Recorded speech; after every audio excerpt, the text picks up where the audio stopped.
Hello viewers, welcome to astro intelligence videos. दर्शकों, एक topic जिससे हमारे रिसर्च की शुरुआत हुई थी वो टॉपिक था 159, यानी कि जो जीवात्मा का मूल त्रिकोण है। और मैंने देखा कि जब भी दूसरे एस्ट्रोलॉजर्स से या रिसर्चर से बात होती है तो सभी लोग इस टॉपिक पर काफी कंफ्यूज्ड हैं। वैदिक ज्योतिष वाले कुछ कहते हैं, नाड़ी ज्योतिष वाले कुछ कहते हैं, केपी वाले कुछ और थ्योरी लेकर चलते हैं। सो मैंने सोचा कि इस सब्जेक्ट को एक्चुअल में रिसर्च के द्वारा ही क्लियर किया जाए कि आत्मा की जगह एक्चुअल में क्या है, कहां पर है। क्या फर्स्ट हाउस आत्मा का स्थान है या फिफ्थ हाउस आत्मा का स्थान है, या जैसे नाड़ी वाले कहते हैं कि वो नाइन्थ हाउस को जीव मान के चलते हैं कि क्या नाइन्थ हाउस आत्मा का स्थान है। ये बहुत बड़ी कंफ्यूजन है, क्योंकि जब तक हम एक चीज पर अपने व्यू पॉइंट या थॉट प्रोसेस को निश्चित नहीं करेंगे तब तक रिजल्ट हम कैसे प्रॉपरली निकाल पाते हैं। तो यहीं से कंफ्यूजन एस्ट्रोलॉजी पे शुरू हो जाती है। सो मैंने इस पैराडाइम यानी कि ये जो मिस्ट्री है इसको क्लियर करने का प्रयास किया। हालांकि मेरी इसके ऊपर काफी रिसर्च वर्क पहले भी है, जिसको भारतीय विद्या भवन के जर्नल्स में भी जगह मिली है, जिसमें मैंने कहा था कि fifth house is the place of your soul. आत्मा की एक्चुअल में प्लेस फिफ्थ हाउस है। और फिफ्थ हाउस की वीडियोस भी आपने देखी है, काफी रिसर्चर्स के साथ हमारी डिस्कशन डिबेट्स भी आपने देखी हैं वीडियोस के द्वारा। बट उसमें भी डिफरेंट थॉट प्रोसेस थोड़ा सा दिखाई देता है दूसरे लोगों के द्वारा। सो आज मैंने सोचा कि आज एक नए तरीके से आपको समझाया जाए कि एक्चुअल में आत्मा का स्थान 159 में कहां है। 100% ये बात सही है कि ये मूल त्रिकोण है, और ये मूल त्रिकोण आत्मा का ही है। 159 ये जो मूल त्रिकोण आत्मा का है, मगर इसमें आत्मा की प्लेस कैसे है इसको मैंने नक्षत्रों के माध्यम से आपको समझाने का प्रयास किया है। और ये सभी चीज हम एक प्रेजेंटेशन के माध्यम से मैं आपको समझाऊंगा। सो सीधा चलते हैं प्रेजेंटेशन के ऊपर।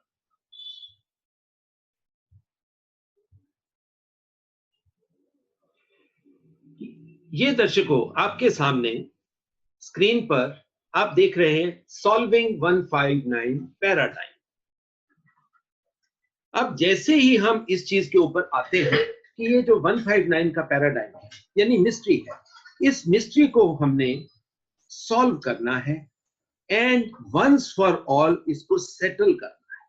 ये बहुत जरूरी चीज है, इसको सेटल करना है।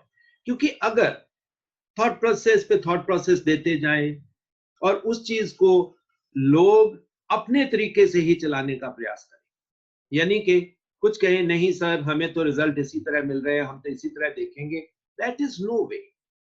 सो आज की प्रेजेंटेशन आप सबके लिए बहुत इंपॉर्टेंट होने वाली है। इससे जो एक बेसिक पैराडाइम या बेसिक एक कंट्रोवर्सी है वो क्लियर होगी। सो शुरुआत करते हैं। 159 ट्रायंगल, ये जो मूल त्रिकोण है, ये जैसा मैंने कहा ये जीव का मूल त्रिकोण है। और आप देखिए सरप्राइजिंग चीज जो अभी तक लोग उस चीज को खोज नहीं पा रहे थे वो क्या था कि 159 बेसिकली बिलोंग्स टू केतु नक्षत्र। ये बड़ी इंपॉर्टेंट चीज थी। जब हम नक्षत्रों में जाकर इस पैराडाइम के ऊपर रिसर्च कर रहे थे तो ये खास पॉइंट हमें मिला कि इन तीनों में कहीं ना कहीं शुरुआत जो होती है वो केतु से होती है। और केतु के 3 नक्षत्र हैं, that is Ashwini, Magha and मूला। ये जो 3 नक्षत्र हैं अश्विनी, मघा और मूल, इन 3 नक्षत्रों से ही हम 159 को समझने का प्रयास करेंगे।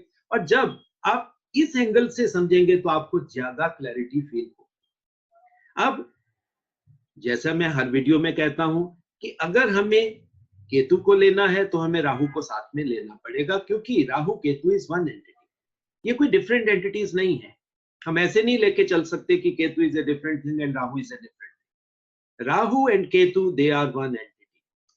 और अगर केतु के नक्षत्र अश्विनी, मघा और मूल हैं तो राहु के नक्षत्र बिल्कुल जस्ट उनके ऑपोजिट 7th हाउस में पड़े हैं। वो कौन कौन से हैं? That is Ardra, Swati and Shatabhisha.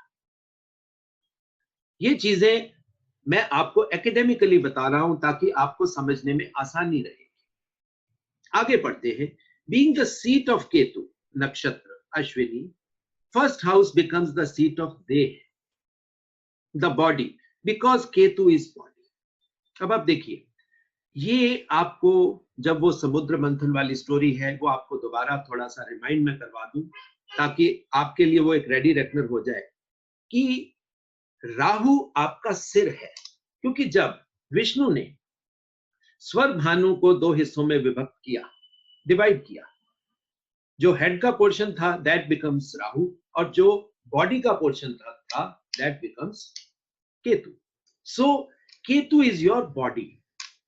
अब आप देखिए, अश्विनी नक्षत्र जहां से लाइफ प्रोसेस शुरू होता है वो क्या हुआ? वो आपकी देह हुई, बॉडी हुई।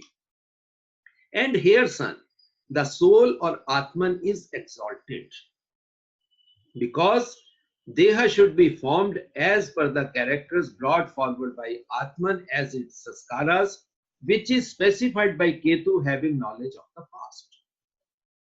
अब आप देखिए, केतु को हम मानते हैं कि केतु में पिछले जन्मों की संभावनाएं पड़ी है और ये मैं आपको पिछले वीडियोस में क्लियर भी कर चुका हूं कि संभावनाएं जितनी हैं, जितनी ये पॉसिबिलिटीज हैं, जितने पास्ट लाइफ के कैरेक्टर्स हैं, ये हमें या हमारी बॉडी में संस्कारों के रूप में पड़े हैं।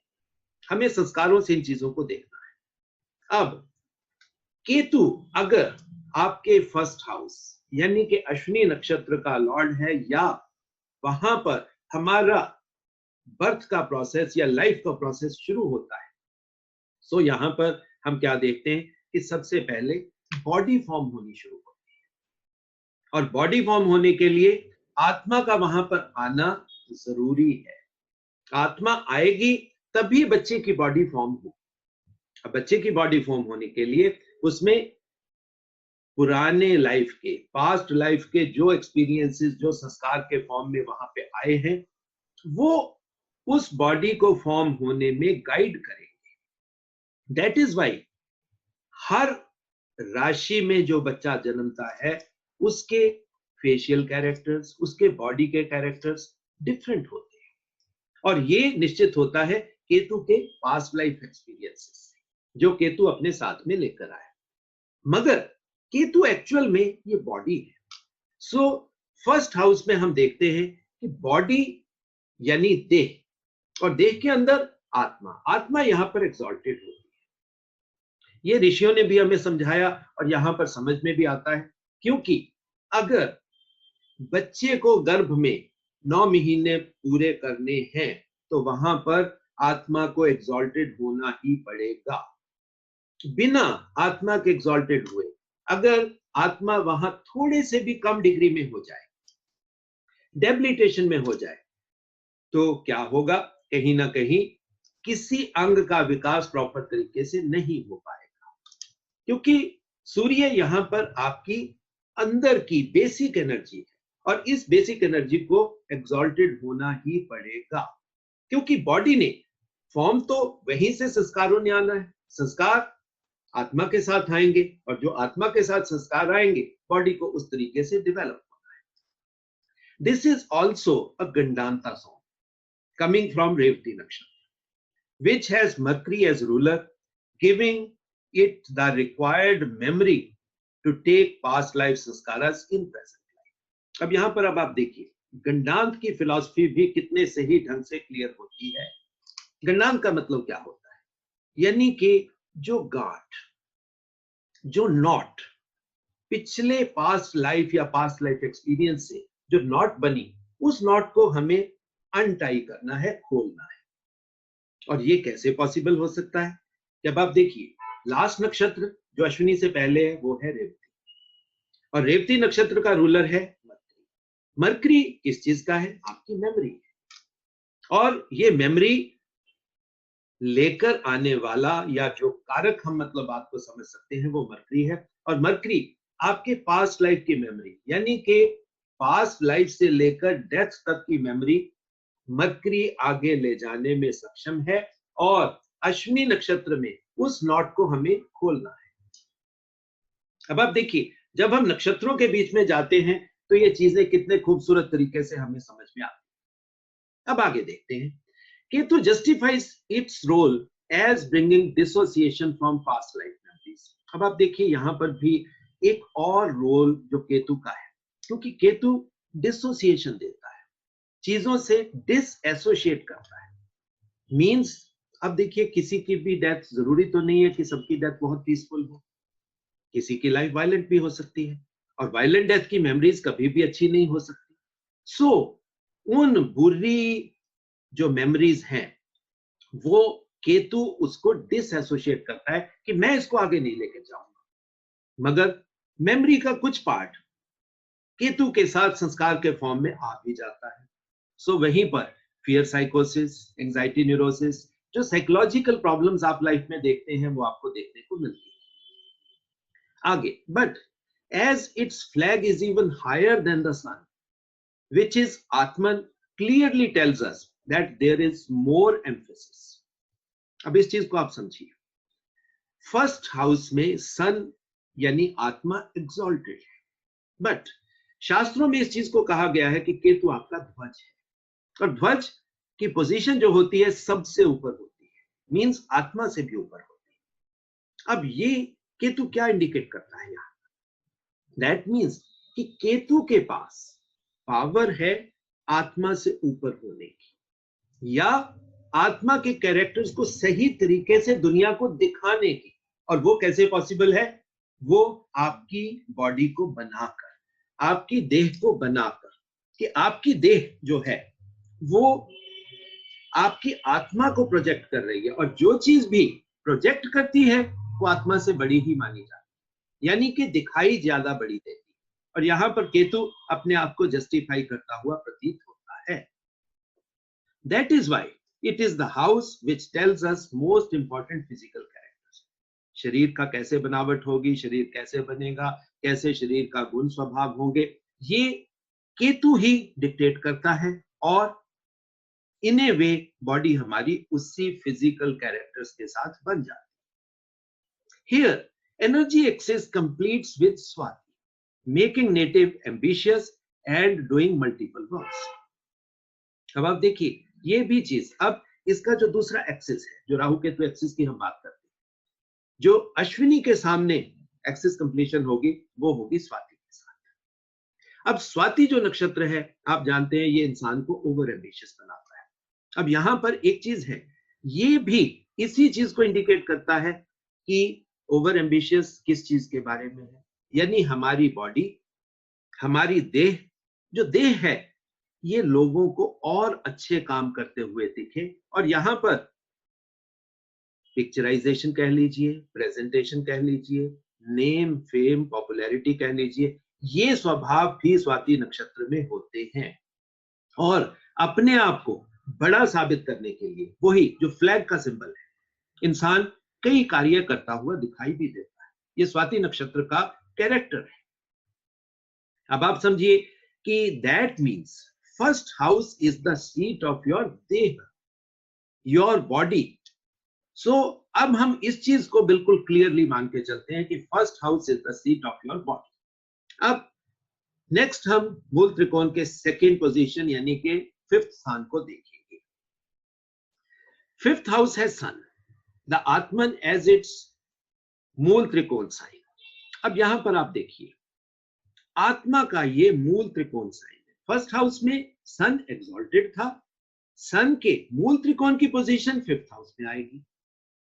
And being the lord of the house gives ample support to the hypothesis that fifth house is the seat of the atma. अब आप देखिए, ये आत्मा का मूल त्रिकोण साइन भी है, और ये फिफ्थ हाउस का लॉर्ड भी है। सो ये इस बात की ओर ज्यादा स्ट्रेस डालता है, इस हाइपोथेसिस को और ज्यादा स्ट्रांगली बताता है कि fifth house is the seat of your Atman. As Magha is a गंडांत नक्षत्र। अब पांचवें हाउस को या फिफ्थ हाउस एनर्जी को हम नक्षत्रों के माध्यम से समझने का प्रयास करें। As Magha is the gandanta nakshatra starting from Ashlesha clearly tells us that in fifth house atman becomes independent from mother's fourth house having Ketu's activity of disassociation. अब ये भी गंडांत का ही नक्षत्र है।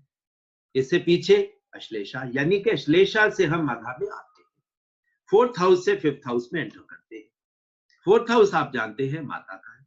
माता के साथ जैसे ही मून एसोसिएट होता है हम उसको fickle mindedness, negative qualities, psychological problems, ये भी चीजें हमारी अश्लेषा नक्षत्र में विजिबल होती है। सो जितने भी हमारे साइकोलॉजिकल इश्यूज होते हैं और जो अश्लेषा नक्षत्र में जो नेगेटिविटी हमें दिखाई देती है, उन सब को, उस गंडांत की गांठ को, उस टाई को हमें अनटाई करना है, उस नॉट को हमें खोलना है। और वो खुलेगी कहां पर? वो माघा नक्षत्र में खुलेगी। और माघा नक्षत्र इसी वजह से स्ट्रॉन्ग नक्षत्र है, यानी कि आपको अपनी साइकोलॉजिकल प्रॉब्लम्स, अपनी इंफीरियरिटी को आपको कंट्रोल में लेकर आना है, so that you should present yourself in this world as a royal person, as a king, और जो एक्चुअल में सूर्य है।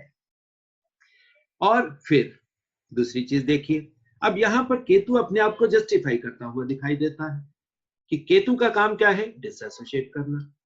बच्चा अपनी मदर के साथ नेवल कॉर्ड से जुड़ा होता है, और यहां पर नेवल कॉर्ड को काटना या नेवल कॉर्ड से अलग होकर बच्चे की एक इंडिपेंडेंट स्थापना हो जाती है। अब ये चीज देखिए, ये क्लियरली इस बात को बता रहा है कि मघा नक्षत्र या fifth house is the house और the seat of your Atman. Means अब बच्चा इंडिपेंडेंटली इस जन्म या इस लाइफ में आ गया, वो अपने मदर से सेपरेट हो गया, और that means fifth house is the seat of your birth। इसी वजह से यहां पर सूर्य का ये मूल त्रिकोण साइन है, और सूर्य को ही यहां पर Lord of the fifth house. अब आप देखिए ये दो दो पोजीशंस साथ में केतु, ये क्या इंडिकेट कर रहा है? ये इंडिकेट कर रहा है कि fifth house is the seat of your soul. Here Ketu activity justifies severing of the navel cord of the mother and making Atman a royal king, which is denoted by sun being lord and Mool Trikon position. That is why Magha is given throne to act in a royal manner. मघा नक्षत्र का symbol इसी वजह से ऋषियों ने एक सिंहासन यानी रॉयल थ्रोन दिया। But here पितृस और genetic code rule supreme as Atman has to lead life with sanskaras coming from past life। अब देखिए मघा नक्षत्र है, मघा नक्षत्र के रूलर्स कौन है? वो एंसेस्टर्स है। यहां पर एंसेस्ट्रल एक्टिविटी, एंसेस्टर्स को हम कैसे समझ सकते हैं कि ये आपका जेनेटिक कोड है। जो जीन्स, आपके संस्कार कैसे आएंगे? आपके जीन्स के थ्रू आ रहे हैं, और ये ही आपका जेनेटिक कोड यहां पर एंसेस्टर्स के साथ आपका रिलेशन शो करता है। और जब नेवल कॉर्ड कट हो जाती है, नेवल कॉर्ड कट होके बच्चा इंडिपेंडेंट लाइफ में आ जाता है, this is the place of your fifth house. Here also sun is with Ketu, that is body is with atma. देखिए पहले हाउस में भी आत्मा बॉडी में आई, यहां पर आत्मा और बॉडी एक हो गए। देखिए ये प्रोसेस है जिसको आपको समझना पड़ेगा। फर्स्ट हाउस में आत्मा आई, अभी वो इंडिपेंडेंट नहीं हुई, मगर उस आत्मा ने बॉडी को बनाना शुरू कर लिया। अब यहां पर आपकी बॉडी इंडिपेंडेंट होके आत्मा उसमें आ गई। So fifth house is a much stronger house, much better position. यहां पर भी बॉडी विद आत्मा। यहां पर अगर हम एनर्जी एक्सिस की बात करें, यहां पर राहु की मतलब एक्टिविटी हम देखेंगे। Energy axis is completed with Shatabhisha, the 100 star constellation. Shatabhisha जो नक्षत्र है ये 100 स्टार्स की कॉन्स्टेलेशन है, giving Atman the opportunity to undertake and explore everything in life. जो एनवायरमेंट है हमारी, वो शतभिषा नक्षत्र में हम देखते हैं 100 स्टार्स, यानी कि आपको मैक्सिमम चीजों को एक्सप्लोर करने का मौका राहु देता है। यहां पर राहु एक्टिविटी बहुत स्ट्रॉन्ग, और दूसरी तरफ आप देखिए सन जो केतु के साथ है वहां पर, वो भी बहुत स्ट्रॉन्ग, यानी कि आत्मा, बॉडी और उसके साथ आपका कनेक्शन सुपर नेचुरल पावर्स के साथ या एनवायरनमेंट के साथ या जो लार्जर गोल्स हैं उसके साथ होता हुआ दिखाई देता है। आगे चलते हैं, 9th हाउस को समझने का प्रयास करते हैं कि अब 9th हाउस क्या है। 9th house has gandanta zone coming from Jyeshtha to Mula. देखिए, जो ज्येष्ठा नक्षत्र है ये 8th हाउस की चीज है, और मूल नक्षत्र जो है ये 9th हाउस में हम एंटर कर जाते हैं। ये भी केतु का ही नक्षत्र है। दैट मीन्स जो गंडांता जोन ये है, जो हम नेगेटिव चीजें, जो नेगेटिव साइकोलॉजिकल या फिजिकल प्रॉब्लम्स जो हम 8th हाउस से आगे लेकर आते हैं, यहां पर आपको फिजिकल प्रॉब्लम्स भी देखने को मिलती हैं, बीमारियां भी हैं, और ऑकल्ट और स्पिरिचुअलिटी भी है।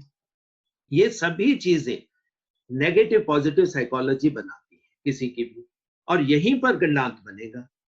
अगर किसी आदमी ने 8th हाउस में अपना स्पिरिचुअल रास्ता खोल लिया तो उसकी गांठ खुल गई, और कोई आदमी अगर फिजिकल डिजीजेस यानी लॉन्ग टर्म डिजीजेस जो 8th हाउस में हमें दिखाई देती हैं, अगर उसके प्रव्यू में चला गया तो भी क्या होगा, वो फिर आगे आपके लिए नेगेटिव लाइफ बननी शुरू हो जाएगी।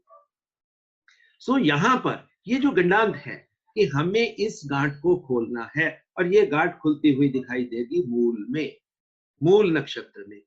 दैट इज वाई मूल नक्षत्र इतना इंक्विजिटिव, इतना इन्वेस्टिगेटिव नक्षत्र है। 9th house has Jupiterian knowledge base.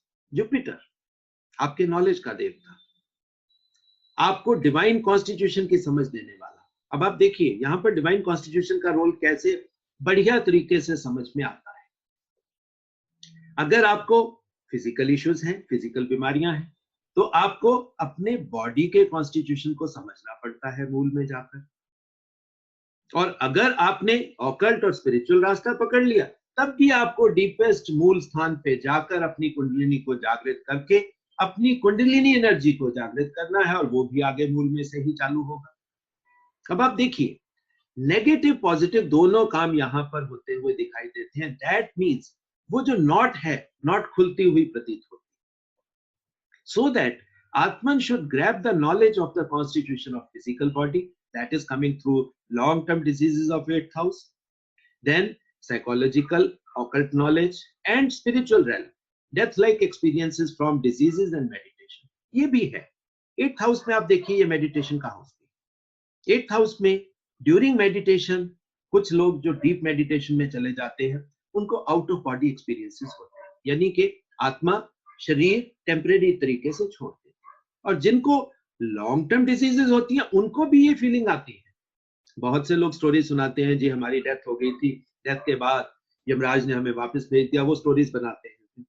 और दोनों तरफ ये डेथ लाइक एक्सपीरियंसेस भी आपको मूल नक्षत्र में उस गांठ को खोलने का प्रयास दिखाई देगा। एस जुपिटर इज चित्त।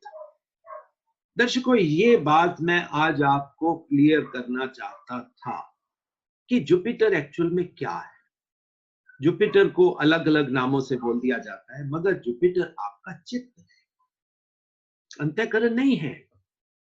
ये आपका जीव नहीं है कि इसको जीव बोल दिया जाता है, ये आपका चित्त है। और ये मैं लॉजिक के साथ मैं प्रूव करता हूं इस चीज को। आगे पढ़िए। It makes native soul complete to undertake karmas in life, which enables the Atman to develop in its final journey towards salvation or cognition. That is moksha. अब आप देखिए, आपकी बॉडी बनी 1st हाउस में, बॉडी के साथ आत्मा होके आप इंडिपेंडेंट लाइफ में आ गए, वो आपका 5th हाउस। और 9th हाउस आपको टोटल डिवाइन कॉन्स्टिट्यूशन की नॉलेज लेकर अपने चित्त को विकसित करना है।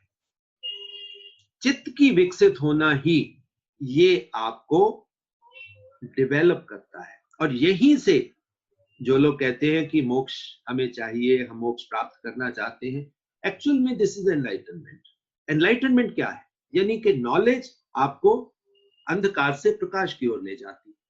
दिस इज योर कॉग्निशन, और ये cognition is only possible with the help of Jupiter.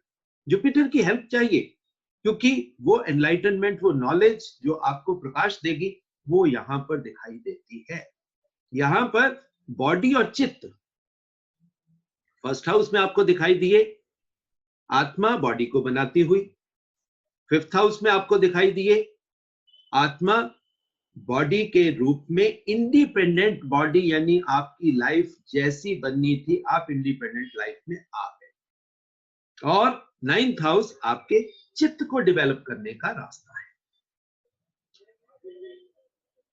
The whole process makes the Atman complete or actually full of life, which is termed as जीवंत in शास्त्रास। देखिए, लाइफ पहले बनती है, form लेती है, उसके बाद कंप्लीटली सामने आ जाती है, और उसके बाद लाइफ अपने आप को डेवलप करती है। ये एनर्जी की खेल है। जब एनर्जी खेल ये अपनी कंप्लीशन के रास्ते पर होती है, तो जब कंप्लीशन की वर्ड आता है, तो कंप्लीशन का मतलब क्या हुआ? अब ये जीव यहां पर फुल ऑफ लाइफ मींस जीवंत हो जाता है, और शास्त्रों में इसी को जीवंत बोला गया। Here Ketu is with Jupiter as Atman has developed and gained knowledge to undertake the actual karmic cycle। अब आप देखिए, अभी तक आपका एक्चुअल कार्मिक साइकिल शुरू नहीं हुआ था। आपका एक्चुअल कार्मिक साइकिल जो शुरू होता है वो मूल के बाद ही शुरू होगा। तभी 10th house is the place of your profession। 10th house is the place where Saturn is given lordship, कर्म अधिपति। यहां तक आपका ये जीव के जीवंत होने का खेल था। अब उसके बाद आपका एक्चुअल में प्रेजेंट लाइफ का कार्मिक साइकिल शुरू होता है, and that is why that goes into 10th house. Here Shiva, the ultimate teacher, completes the energy axis with Ardra, which gives you ups and downs of life। अब आप देखिए, knowledge कहां से मिलती है? कुछ नॉलेज है जो जुपिटर अपनी किताबों के थ्रू, अपने शास्त्रों के थ्रू दे सकता है, मगर आप भी जानते हैं कि एक्चुअल नॉलेज लाइफ के एक्सपीरियंसेस देते हैं, और इसी वजह से शिव को अल्टीमेट टीचर कहा जाता है। और शिव का स्थान अगर हम शास्त्रों में, अपने नक्षत्रों में ढूंढने का कोशिश करेंगे, तो वो आपको आर्द्रा नक्षत्र में दिखाई देगा, रुद्र। और Rudra is ultimate teacher. That is why आपको आर्द्रा नक्षत्र में मैक्सिमम अप्स एंड डाउन्स देखने को मिलते हैं। और देखिए कितना लॉजिकल चीज है, आर्द्रा नक्षत्र में 29 साल तक की एज तक आदमी स्ट्रगल करता हुआ ही दिखाई देता है। और ये कॉन्सेप्ट एक्चुअली काफी हद तक शास्त्र बेस्ड भी है, क्योंकि जो पहले वाला सिस्टम था कि हम लाइफ को 4 हिस्सों में डिवाइड करते थे। जो पहला होता था ब्रह्मचर्य वाला, जहां पर 25 साल में आपको अपने शरीर की टोटल एनर्जी का संचय कर बचा कर उसको एजुकेशन में लगाना होता था। 25 के बाद 29 तक हम उस एनर्जी का यूटिलाइज करके हम लाइफ में इस्टेब्लिश होने की कोशिश करते थे। दैट इज वाई आर्द्रा नक्षत्र में 29 साल तक स्ट्रगल बोली गई है।